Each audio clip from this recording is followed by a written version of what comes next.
মুখ্যমন্ত্রী সংখ্যালঘুদেরকে তেজপাতা বলে মনে করেন, তরকারিতে লাগে কিন্তু খাওয়া যায় না। গোটা 50-এ সংখ্যালঘু নাম তাদের ডাকাত তিনি তৈরি করেছেন। নামগুলো খুব বিখ্যাত: ফলতার জাহাঙ্গীর, পাঁচলার গুলশন, ক্যানিং এর শকত, বাসন্তীর রাজা গাজী, হিঙ্গলগঞ্জের আয়ুব গাজী,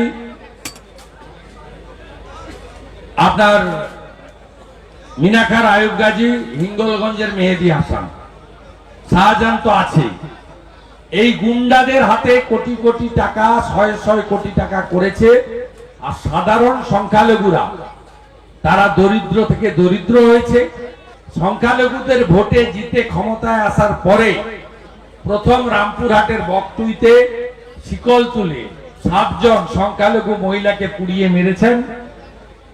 আমতাতে আনিস খানকে আপনার পুলিশ 3 তলার ছাদ থেকে ঠেলে ফেলে মেরে দিয়েছে। ফুরপুরা শরীফের পীরজাদার বাড়ির ছেলে নওশাদ সিদ্দিকীর টুপি ধরে বিজেপি টানেনি, আপনার পুলিশ কলকাতায় টেনেছে, 39 দিন জেল খাটিয়েছেন। আর ওখানে ববি হাকিম, ফিরাদ হাকিম আর কাউন্সিলর শামস ইকবাল বেআইনি বিল্ডিংটা তুলেছেন আর ধপ করে পড়েছে।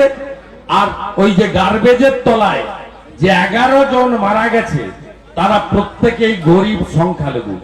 সংখ্যালঘুরা বুঝেছেন বলে শান্তিপূর্ণ উপায়ে রাম মন্দির উদ্ঘাটন হয়েছে 22শে জানুয়ারি। কোথাও অশান্তি করতে পারেননি, কারণ সংখ্যালঘুরা বুঝেছে কোর্টের লড়াইয়ের পরে সুপ্রিম কোর্টের নির্দেশে রাম মন্দির নির্মিত হয়েছে।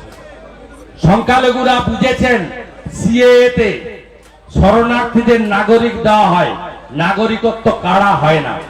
অথচ এই সিএএ কে এনআরসির নাম করে চালিয়ে সাঁতরাগাছিতে 37টা বাস একদিনে পুড়িয়েছিলেন মমতা ব্যানার্জির উস্কানিতে। রুগীরা ভেলোর থেকে ফিরছিল, করমন্ডল এক্সপ্রেসে উলবেড়িয়াতে পাথর ছুড়ে রুগীদেরকে পর্যন্ত আহত করেছিলেন। পরবর্তীকালে নুপুর শর্মার ইস্যু নিয়ে গোটা হাওড়াকে আপনারা জ্বালিয়েছেন এবং উলবেড়িয়ার পার্টি অফিসে আগুন লাগিয়ে দিয়েছিলেন। এবারে সংখ্যালঘুরা বুঝেছেন যে মমতা ব্যানার্জির পাতা ফাঁদে পা আমরা দিলে আমাদের ক্ষতি, সমাজের ক্ষতি, দেশের ক্ষতি, রাজ্যের ক্ষতি। তাই মমতা ব্যানার্জির পাতা ফাঁদে কেউ পা দেননি, তারা মুখ ঘুরাতে শুরু করেছেন।